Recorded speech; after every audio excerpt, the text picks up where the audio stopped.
दृष्टिबाधा शिक्षण, दृष्टिबाधार्थ शिक्षक प्रशिक्षण पाठ्यक्रमों के लिए उपयोगी पुस्तक। All India federation of the blind, Rohini, Delhi. अध्याय 12, दृष्टिबाधितों के संदर्भ में प्रत्यय विकास। इस पुस्तक का ध्वन्यांकन विशेष रूप से दृष्टिबाधित पाठकों के लिए rehabilitation society of the visually impaired के सौजन्य से RSVI स्टूडियोज में किया गया है। RSVI डेजी स्टूडियोज का संचालन rehabilitation society of the visually impaired A303 Gopala apartments, Ram तीर्थ मार्ग, नरही, लखनऊ द्वारा किया जाता है। RSVI Daisy forum of India का एक सक्रिय सदस्य है। RSVI का ईमेल आईडी है daisyrsvi@gmail.com और दूरभाष संख्या है 0522-301-9456। पुस्तक का ध्वन्यांकन अप्रैल 2018 में हुआ तथा वाचन ऋचा श्रीवास्तव और सताक्षी गुप्ता का है। नोटिस। यह पुस्तक RSVI लखनऊ द्वारा मुद्रित सामग्री को पढ़ने में अक्षम व्यक्तियों के लिए डेजी डिजिटल ध्वन्यांकित पुस्तक प्रारूप में तैयार की गई है। ये पुस्तक भारतीय कॉपीराइट अधिनियम 1957 के 2012 में हुए संशोधन के अंतर्गत धारा 52(1) ZB के प्राविधानों के तहत विशेष रूप से मुद्रित सामग्री पढ़ने में अक्षम व्यक्तियों को वितरित करने हेतु निर्मित की गई है। केवल मुद्रित सामग्री पढ़ने में अक्षम व्यक्ति ही इस डेजी डिजिटल ध्वन्यांकित पुस्तक का प्रयोग करने के लिए अधिकृत हैं। इस पुस्तक की भविष्य में कोई भी प्रतिकृति मुद्रित सामग्री पढ़ने में सक्षम व्यक्तियों को वितरण करने अथवा व्यावसायिक प्रयोग हेतु पूर्णतः निषिद्ध है तथा ऐसा करना कानूनी कार्यवाही के अंतर्गत आएगा।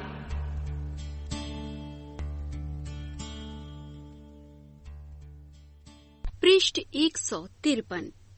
अध्याय 12, दृष्टिबाधितों के संदर्भ में प्रत्यय विकास। डॉक्टर सुजाता भान। शैक्षणिक उद्देश्य। इस अध्याय को पढ़कर आप निम्न बिंदु स्पष्ट रूप से समझ सकेंगे। प्रत्यय क्या है, प्रकार और प्रत्यय विकास के चरण क्या हैं, दृष्टिबाधा प्रत्यय विकास को किस प्रकार प्रभावित करती है, दृष्टिबाधितों के लिए प्रत्ययों का विकास किस प्रकार किया जाता है। प्रस्तावना। पुरानी और एक परिचित कहानी है जो इस बात पर ध्यान आकर्षित करती है कि प्रत्ययों के सार्थक विकास में दृष्टिबाधित बच्चों को कितनी चुनौतियों का सामना करना पड़ता है। कुछ दृष्टिबाधित व्यक्तियों ने एक हाथी का स्पर्श किया। जिस व्यक्ति ने हाथी की सूंड को छुआ, उसने सोचा कि हाथी पेड़ की मोटी शाखा के समान होता है। हाथी के कान छूने वाले व्यक्ति ने समझा कि हाथी एक बड़े पंखे के समान है।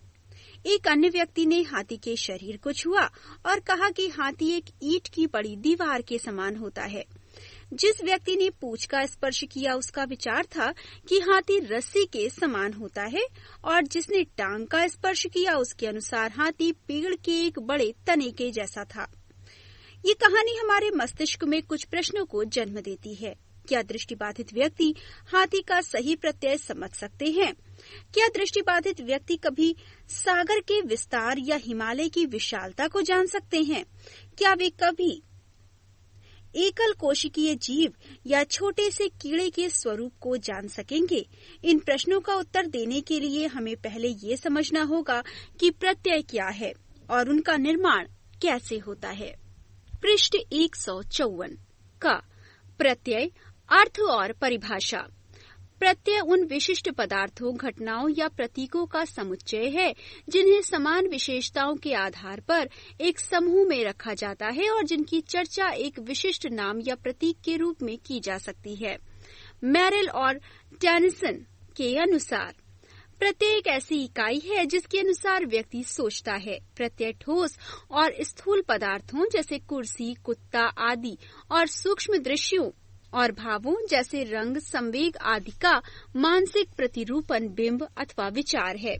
साधारण शब्दों में कहें तो प्रत्यय वे विचार हैं जो हमारे परिवेश को अर्थ प्रदान करते हैं। प्रत्यय गतिशील और निरंतर विकासोन्मुख होते हैं। प्रत्ययों को निम्न प्रकार से वर्गीकृत किया जा सकता है। नंबर 1, ठोस प्रत्यय। वे प्रत्यय जो स्थूल पदार्थों या वस्तुओं से संबद्ध हों, उदाहरणार्थ पुस्तक, मेज आदि। नंबर 2, सूक्ष्म प्रत्यय, वे प्रत्यय जो किसी क्रिया, रंग या स्थिति का आभास कराते हैं या किसी ऐसी वस्तु से संबंधित है जिसे देखा जा सकता हो किंतु हाथ से पकड़ा नहीं जा सकता, जैसे चलना फिरना, ऊपर नीचे, रंग आदि। नंबर 3, अमूर्त प्रत्यय, वे प्रत्यय जो भावों से संबद्ध हो, जैसे प्रेम, चिंता आदि।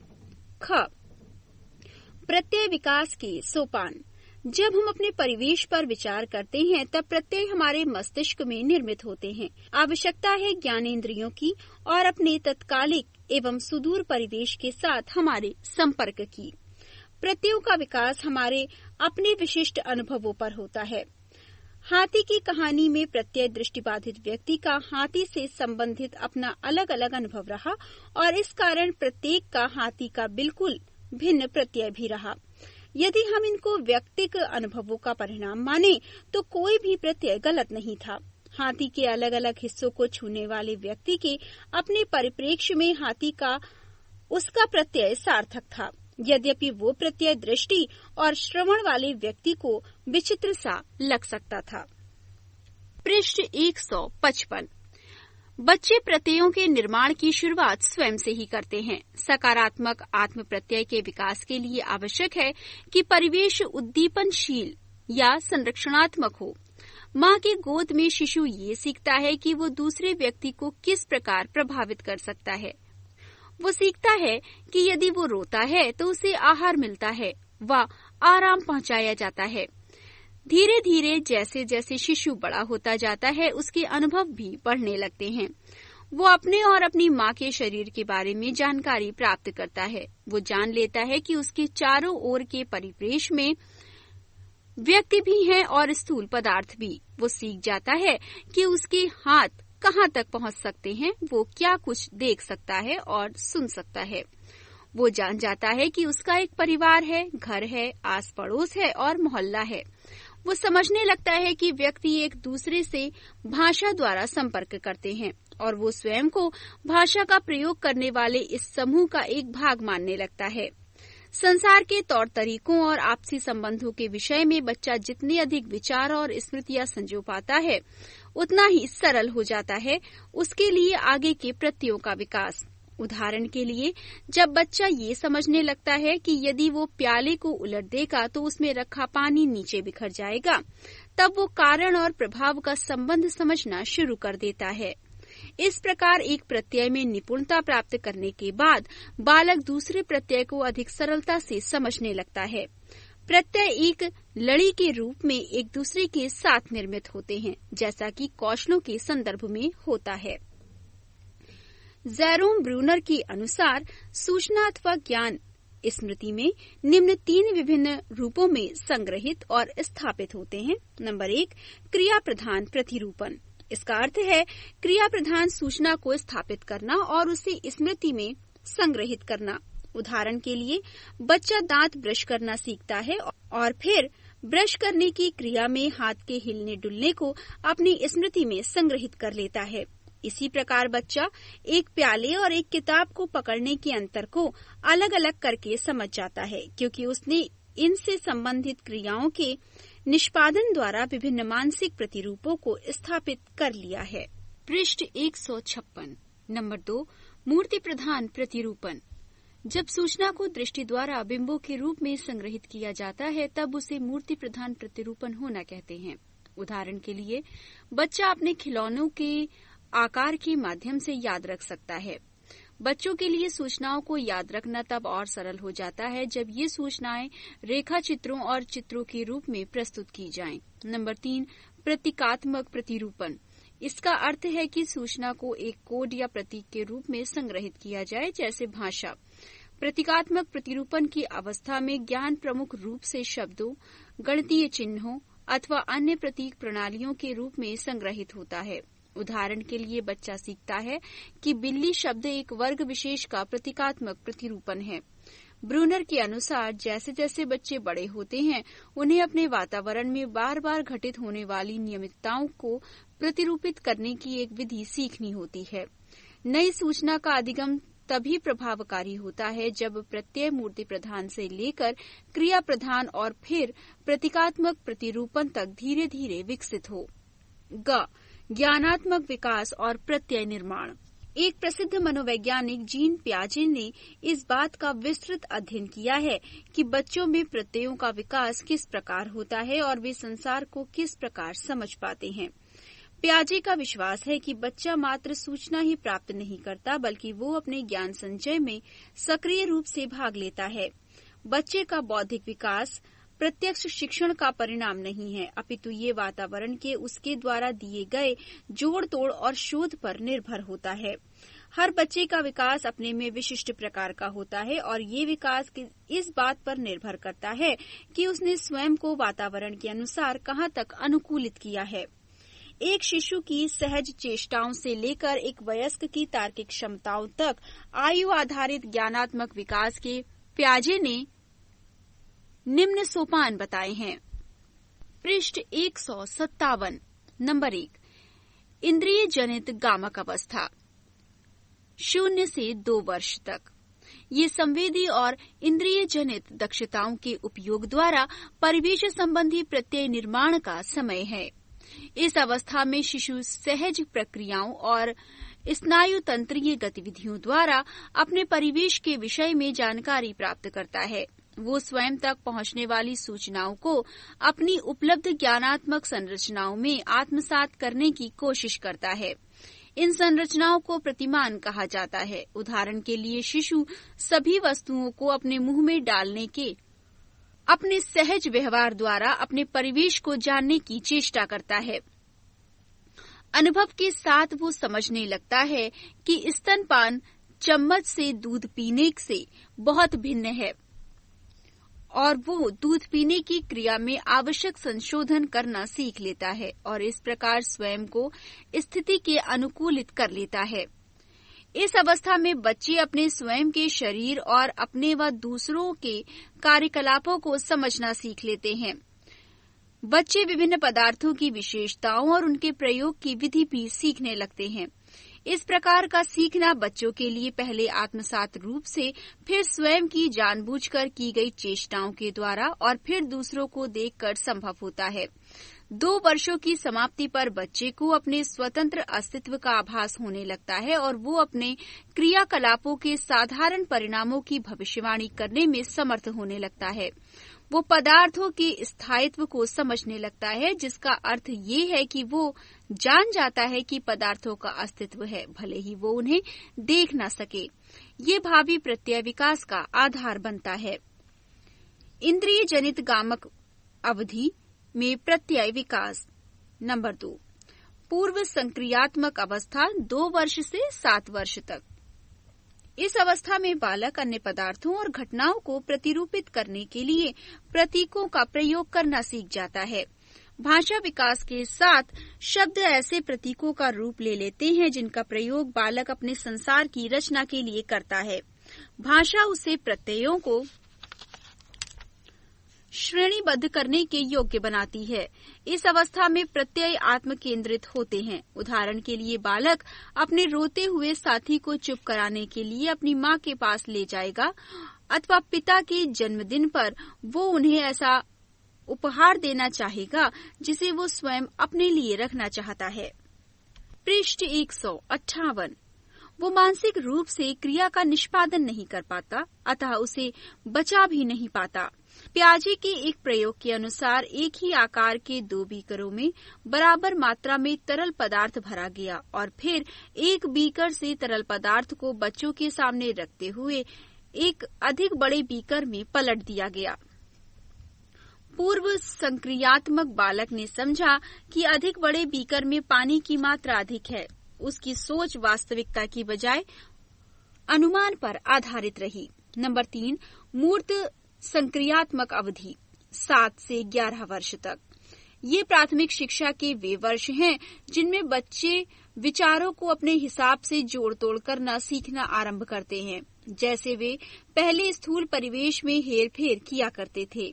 इस अवधि में सोच तर्कपूर्ण होती है, बशर्ते बच्चों को ठोस अनुभव सुलभ कराए जाएं।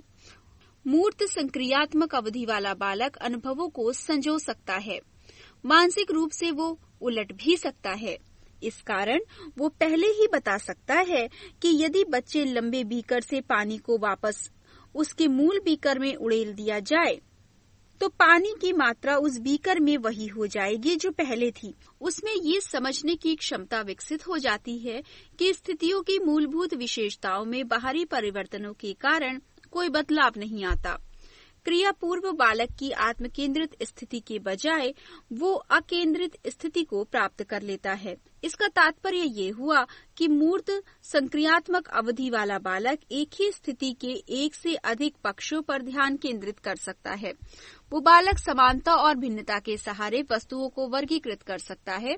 रंगों, आकार, माप या अन्य समानताओं के आधार पर वस्तुओं को समूहित कर सकता है। इसके द्वारा वो श्रेणीबद्ध करना व सही परिप्रेक्ष्य को समझना सीख जाता है। वो समय, संख्या व स्थान से संबंधित जानकारी सही रूप में प्राप्त करने लगता है। पृष्ठ 159। नंबर 4, अमूर्त संक्रियात्मक अवधि 11 वर्ष और अधिक। अब किशोर ऐसे कार्य निष्पादित कर सकते हैं जिनके लिए औपचारिक तर्क की आवश्यकता होती है। वे अमूर्त रूप से भी सोच सकने में सक्षम हो जाते हैं। वे अनुमान लगा सकते हैं और तार्किक व गणितीय क्षमता प्रदर्शित कर सकते हैं। वे अनुमान लगाने के बजाय समस्या के वैज्ञानिक समाधान की चेष्टा करते हैं। इस अवस्था में किशोर प्रेम और ईमानदारी जैसे अमूर्त प्रत्ययों को सरलता से समझ लेते हैं। वे अपनी और दूसरों की तार्किक क्षमताओं का मूल्यांकन भी कर सकते हैं। घ, दृष्टिबाधा और प्रत्यय विकास। मानव दृष्टि तंत्र सूचनाएं एकत्र करने का सहज और सशक्त माध्यम है। वस्तुओं अथवा पदार्थों का एक निश्चित आकार और रूप होता है और स्थिति संबंधी गुण होते हैं जिन्हें मापा जा सकता है, तुलना की जा सकती है तथा देखकर याद भी रखा जा सकता है। दृष्टिवान बच्चे देखकर सतत सूचनाएं प्राप्त करते रहते हैं जिससे उनके प्रत्ययों का विकास सरलता से हो जाता है। किंतु दृष्टिबाधित बच्चों के लिए प्रत्यय स्वतः या सरलता से विकसित नहीं होते। दृष्टि क्षति वाले बच्चों को दृष्टिमूलक सूचनाओं के स्थान पर शेष ज्ञानेंद्रियों द्वारा प्राप्त संवेदी सूचनाओं के योग पर निर्भर रहना पड़ता है। लोवेनफेल्ड ने दृष्टिबाधित व्यक्तियों के लिए निम्न सीमाओं की चर्चा की है। नंबर 1, अनुभवों की विविधता का सीमित होना। नंबर 2, इधर उधर आने जाने की क्षमता का सीमित होना। नंबर 3, वातावरण पर नियंत्रण का सीमित होना। दृष्टिबाधितों में प्रत्यय विकास विलंब से होता है क्योंकि उन्हें दृष्टि के माध्यम से अपने वातावरण को जानने और उससे संपर्क स्थापित करने के लिए आवश्यक उद्दीपन नहीं मिल पाता। वे सूचना प्राप्त करने के लिए दृष्टि पर उस हद तक निर्भर नहीं होते जितना दृष्टिवान शिशु। उन्हें कठिनाइयां होती हैं। नंबर 1, उन वस्तुओं के अस्तित्व को जानने में जिन्हें वो नहीं देख सकते। नंबर 2, दूरवर्ती वस्तुओं और व्यक्तियों का अवलोकन करने में और ये जानने में कि उनकी उंगलियों की पहुंच से बाहर भी एक संसार है। नंबर 3, दो वस्तुओं के बीच का अंतर समझने में जब तक वे उन वस्तुओं को छूकर न खोज लें। नंबर 4, ये समझने में कि वस्तुओं के नाम या लेबल होते हैं। पृष्ठ 160। भाषा प्रत्ययों के अधिगम को सुगम बनाने के लिए उन्हें स्पर्श के उपयोग की आवश्यकता होती है। प्रत्यय विकास में निम्न रूपों में विशेष कठिनाई आती है। नंबर 1, वस्तुओं से संबंधित विशिष्ट सूचनाओं के अभाव के कारण उन वस्तुओं की विभिन्न विशेषताओं को पहचानने में। नंबर 2, ये जानने में कि वस्तु विशेष का प्रयोजन है या उसका प्रयोग कैसे होता है। नंबर 3, ये समझने में कि हमारे परिवेश में क्या क्या है, परिवेश के विभिन्न अंग किस प्रकार एक दूसरे से संबद्ध हैं, किस प्रकार वे एक दूसरे के समान हैं और कैसे भिन्न हैं। अंगा, दृष्टिबाधितों के लिए प्रत्यय शिक्षण। जैसा कि ब्रूनर और पियाजे ने बताया है कि प्रत्यय विकास शैशव अवस्था से ही शिशु के अपने अनुभवों के साथ आरंभ हो जाता है, दूसरे के बताए हुए अनुभवों द्वारा नहीं। दृष्टिबाधित बच्चों के लिए प्रत्यय विकास का एक ठोस आधार आवश्यक है, इसलिए इन बच्चों के शिक्षण के लिए वैकल्पिक विधियों का प्रयोग करना होता है। उन्हें ऐसे अनुभव सुलभ कराए जाने होते हैं जिनसे उन्हें स्वयं ही अपने वातावरण के विषय में उपयोगी और अर्थपूर्ण प्रत्यय विकसित करने के अधिकाधिक अवसर मिल सके। दृष्टिबाधित बच्चों के लिए प्रत्यय विकास हेतु अनुसारित कुछ सुझाव इस प्रकार से हैं। नंबर 1, उन्हें खेलने और खोजने के समुचित अवसर प्रदान कीजिए। खेल से उन प्रत्ययों के विकास में मदद मिलती है जिनकी आगे चलकर वयस्क के रूप में बहुत आवश्यकता होगी। बालक का सबसे आरंभिक खेल इंद्रिय जनित गामक अवधि है। ऐसे बोलते खिलौने सुलभ कराए जाएं जो रुचिकर ध्वनियां उत्पन्न करते हों, जिससे बच्चा उन तक पहुंचने के लिए प्रेरित हो। पृष्ठ 161। खिलौनों को छूने के लिए ध्वनि और चिन्हित स्थान का अनुसरण करते हुए बच्चा ये सीख सकेगा कि वस्तुओं का निश्चित रूप से अस्तित्व है। बच्चे को विविध प्रकार के खिलौनों से परिचित कराएं, जिससे वो प्लास्टिक, लकड़ी, मिट्टी आदि सामग्री के बीच के अंतर को समझना और उनकी आपस में तुलना करना सीख सके। यही बात माप, आकार, संख्या आदि पर भी लागू होती है। खिलौने ऐसे हों जिनसे बालक विभिन्न परिणाम देने वाली विभिन्न क्रियाएं कर सके और जिनसे वो सीखे कि कुछ वस्तुओं से आवाज होती है तथा खिलौने बंद करने, एकत्र करने, अलग अलग करने जैसी क्रियाएं भी सीख सके। कूदने, लौटने जैसी शारीरिक क्रियाओं से बालक अपने स्वयं के शरीर संबंधी प्रत्यय जान पाता है। वो समझ पाता है कि वो किस प्रकार अपने शरीर के विभिन्न अंगों का प्रयोग कर सकता है। जैसे जैसे वो अलग अलग खेल योजना सीखता है, वैसे ही वो अपनी बारी लेने तथा तत्संबंधी नियमों की उपयोगिता को समझने लगता है। जैसे जैसे वो बड़ा होता है, वो प्रतीकात्मक खेल खेलने लगता है, जिसमें वो वयस्क होने का अभिनय करने लगता है। इस प्रकार वो वयस्क भूमिकाओं के प्रत्यय सीख जाता है और वयस्क जीवन के लिए तैयार हो जाता है। नंबर 2, दृष्टिबाधित बालक को ये जानने के लिए कि उसका परिवेश किस प्रकार एक दूसरे से संबद्ध है, एक निश्चित दिनचर्या का अनुसरण करना होता है। सुबह, दोपहर और रात के प्रत्ययों की जानकारी देने के लिए इन प्रत्ययों को समय की विशिष्ट गतिविधियों से जोड़ने की आवश्यकता है। बालक को दैनिक जीवन और दिनचर्या की गतिविधियों में भाग लेने के लिए प्रोत्साहित करना आवश्यक है। ऐसा करके वो समझ सकेगा कि हर स्थिति का आदि और अंत होता है। हर वस्तु का एक निश्चित स्थान होता है। जब बच्चे को भोजन दिया जाता है तो वो ये नहीं जानता कि भोजन किस प्रकार प्राप्त होता है, लेकिन यदि उसे सब्जियां खरीदने, पकाने और फिर खाने की क्रियाओं से अवगत करा दिया जाए तो वो समझ जाएगा कि वस्तुएं अकस्मात ही प्रस्तुत नहीं हो जाती। नंबर 3, बालक का परिवेश सरल व सहज होना चाहिए। यदि परिवेश ऐसा न होता तो ये भ्रम की स्थिति होगी और ऐसी स्थिति बालक को खोज के लिए प्रेरित नहीं करेगी। उदाहरण के लिए बालक को ये पहले से पता होना चाहिए कि कौन सी वस्तु कहाँ रखी है। जब वो वस्तुओं को ढूंढता है और उन्हें यथास्थान पा लेता है तो वो ये अनुभव अत्यंत सुखद प्रतीत करता है और आगे की योजनाओं का इसे आधार बना लेता है। साथ ही जब बालक हर बार उसी शब्द को सुनता है और उसके बाद एक विशिष्ट क्रिया को होते पाता है, तब वो उस प्रत्यय को समझ जाता है। जैसे यदि बालक अपनी माँ को गंदा शब्द कहते सुनता है, तो जब भी माँ उसकी कमीज उठाकर धोने के लिए डालती है, वो तुरंत समझ लेता है कि गंदे कपड़े को धोना आवश्यक होता है। पृष्ठ 162। नंबर 4, सही प्रत्ययों के निर्माण के लिए बच्चों को वास्तविक अनुभव सुलभ कराएं। बच्चा शब्दों का वास्तविक अर्थ जाने बिना उनके प्रयोग करने लग जाता है, जब तक उसे स्वयं तत्संबंधी अनुभव न हो। उदाहरण के लिए, बच्चा गहरा शब्द का सही अर्थ तभी समझ पाएगा जब हम उसे समुद्र के किनारे ले जाएं और एक वयस्क के साथ उसे पानी में जाने दें। इस प्रकार बालक को संग्रहालय, उद्यान, डाकघर, धोबी की दुकान आदि पर ले जाया जाए ताकि वो इनके बारे में सही जानकारी प्राप्त कर सके। नंबर 5, संबंधित प्रत्यय को ठीक तरह से समझने के लिए बच्चे को एक ही स्थिति का अनुभव बार बार कराएं। उसे एक ही अधिगम को सामान्यीकृत करने के लिए विभिन्न अवसर सुलभ कराए जाने चाहिए। उदाहरण के लिए, सिक्के डालकर किए जाने वाले फोन और मोबाइल जैसे साधारण उपकरणों का बार बार अभ्यास द्वारा प्रयोग सिखाना। अनुभव और अभ्यास के साथ 2 अलग अलग फोन उपकरणों का प्रयोग करते हुए वो इनके बीच की समानता व भिन्नता को समझ सकेगा। नंबर 6, परिवेश सुखद हो जिसमें बालक अपनी देखभाल करने वालों के साथ विश्वास पूर्वक संबंध स्थापित कर सके।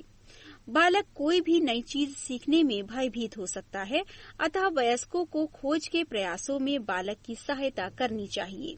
शुरुआत बच्चे की रुचि के अनुसार करें और बच्चे की पूर्व जानकारी पर आगे के ज्ञान को बढ़ाएं। पूर्व ज्ञान पर आधारित नई जानकारी दें। उसकी रुचि को सदा ध्यान में रखें। प्रत्यय तभी सबसे अच्छे तरीके से सीखे जा सकते हैं जब उनका शिक्षण स्वाभाविक ढंग से तथा भागीदारी सिद्धांत के अनुसार हो। उदाहरण के लिए, जब बालक अपने पिता के साथ सब्जी मंडी जाता है तब वो विभिन्न प्रत्यय सीखता है। हर क्रिया के लिए उपयुक्त भाषा का प्रयोग करें। पृष्ठ 163 नंबर 7, बच्चे के लिए ये आवश्यक है कि वो सकारात्मक आत्म प्रत्यय और सामाजिक प्रत्यय विकसित करे। उसे स्वयं को जैसा वो है वैसा ही स्वीकार करना चाहिए। उसे संबद्धता का प्रत्यय विकसित करना चाहिए। परिवार बालक को प्रेम और संरक्षण द्वारा सुखद अनुभव देकर सशक्त आत्म प्रत्यय विकसित करने में सहायक हो सकता है। परिवार को साझे अनुभवों की चर्चा करनी चाहिए। अपनी भावनाएं व्यक्त करने के लिए बालक को भाषा का ज्ञान दिया जाना चाहिए। जो बच्चा घर में स्वयं को सुरक्षित महसूस करता है वो अपने परिवेश को भी विभिन्न खोजों के लिए सुरक्षित स्थान समझेगा। कुछ स्मरणीय बिंदु। नंबर 1, अपने चारों ओर के परिवेश का ज्ञान प्राप्त करने के लिए दृष्टिबाधित बालकों में प्रत्यय विकास आवश्यक है। नंबर 2, प्रत्यय किसी भी वस्तु, घटना या भाव का ऐसा मानसिक चित्रण है जो परिवेश की जानकारी प्राप्त करने में सहायक होता है। नंबर 3, प्रत्यय निर्माण जीवन पर्यंत चलने वाली प्रक्रिया है। नंबर 4, प्रत्ययों का स्वरूप मूर्त, अमूर्त और व्यवहारिक होता है। नंबर 5, अमूर्त प्रत्ययों को समझने में भाषा सहायक होती है। नंबर 6, दृष्टिबाधा के कारण प्रत्यय विकास विलंब से होता है। नंबर 7, पूर्णतः दृष्टिबाधित बालक के लिए अपने परिवेश की खोज में रुचि बहुत कम हो जाती है, जिसका परिणाम होता है शारीरिक विकास और भाषा विकास का विलंब से होना और बहुत कम प्रत्यय विकास। नंबर 8, कुछ प्रत्यय जैसे वस्तुओं का अस्तित्व में होना, स्थितियों का आदि व अंत होना, ऊपर व नीचे जैसी स्थानवाचक सूचनाओं, विभिन्न अंशों को समग्र रूप से समझना, वस्तुओं का वर्गीकरण और उपवर्गीकरण आदि को समझना दृष्टिबाधित बालक के लिए कठिन होता है। नंबर 9, दृष्टिबाधित बालक के प्रत्यय शिक्षण के लिए विशिष्ट विधियों की आवश्यकता होती है। पृष्ठ 164। नंबर 10, अपने परिवेश की खोज के लिए बालक को गतिशीलता का प्रशिक्षण देना भी बहुत महत्वपूर्ण है। इसलिए ये निश्चित करें कि दृष्टिबाधित बालक को अनुस्थिति ज्ञान तथा गतिशीलता संबंधी दक्षताओं में विशेष रूप से प्रशिक्षित किया जाए। नंबर 11, बालक के लिए शिक्षण सुखद व आनंददायक अनुभव होना चाहिए। उसे किसी भी स्थिति में शिक्षण के लिए बाधित नहीं किया जाना चाहिए, अन्यथा वो परिवेश की खोज से बचने की कोशिश करने लगेगा। नंबर 12, शिक्षण बालक के साथ मिलकर किया जाना चाहिए। माता पिता अथवा शिक्षक बालक के साथ मिलकर परिवेश की खोज करें। विभिन्न वस्तुओं, घटनाओं और भावनाओं तक को नाम देने के लिए उसे भाषा का ज्ञान दें। नंबर 13, प्रत्ययों का शिक्षण सहज व स्वाभाविक तथा दिनचर्या के अनुरूप स्थितियों में किया जाए, जो निरंतरता तथा पूर्ण ज्ञान पर आधारित हो, जिससे विभिन्न स्थितियों में अधिगम का स्थानांतरण हो सके। नंबर 14, शाब्दिक विवरण या किसी भी त्रिगामी मॉडल का प्रयोग वास्तविक जीवन के अनुभवों का स्थान नहीं ले सकता। इसलिए जहां तक संभव हो दृष्टिबाधित बालक को वास्तविक स्थितियों अथवा अनुभवों से परिचित कराया जाना चाहिए। नंबर 15, प्रत्ययों के निर्माण हेतु शेष ज्ञानेंद्रियों के प्रयोग को प्रोत्साहित करें, पर ये भी याद रखें कि सही प्रत्यय के निर्माण के लिए संवेदी सूचनाओं का समग्रीकरण आवश्यक है। नंबर 16, बालक को परिवार के विवाहोत्सवों, त्योहारों आदि में भाग लेने के लिए अवसर प्रदान करें, जिससे बालक दृष्टिवान समाज में समाहित होने के प्रत्यय सीख सके। नंबर 17, लिंग और लिंग भूमिकाओं तथा जीवन कौशलों से संबंधित प्रत्यय सीखने की अवसर प्रदान करें, जिन्हें दृष्टिवान व्यक्ति देखकर स्वतः ही सीख लेता है। नंबर 18, बालक को सामाजिक और नागरिक उत्तरदायित्वों का ज्ञान कराएं, जिससे वो एक उपयोगी वयस्क व समाज के एक जिम्मेदार सदस्य के रूप में विकसित हो सके। पृष्ठ 165।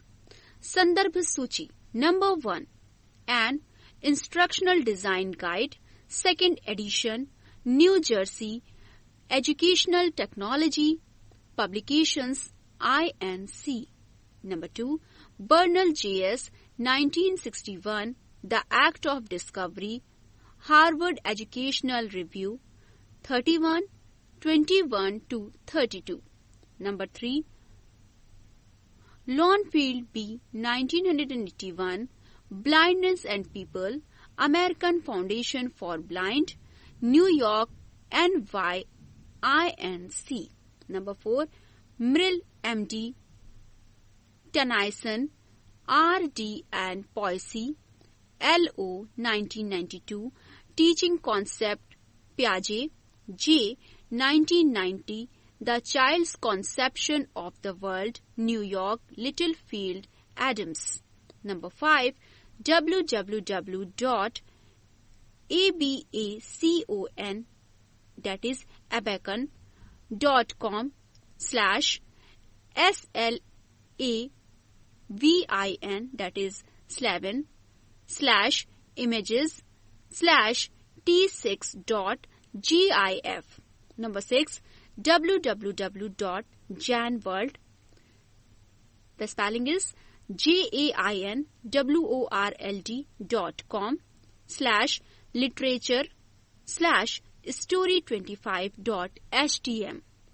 Number 7, www.nationaldbproducts, that is ncdbproducts.php (PRODID=29). Number 8, www.psychology4a.com/liquid conversation.